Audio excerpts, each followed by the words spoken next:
Hello everyone. Today I'd like to introduce the keypad mechanism. Once powered on, a red indicator light will light up right here. The default password is 1234. Let's give it a try. Great, the lock is open. Next, I'll show you how to change the password. Let's assume we want to change it to 2580. We need to enter the following sequence continuously without pausing.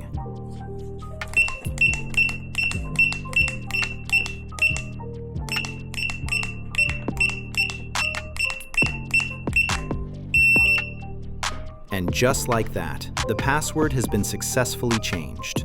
Let's test it out. This keypad supports extra long passwords of up to 20 digits. If you would like to disable the indicator light or mute the buzzer, please contact us and we can configure it for you. Thanks for watching.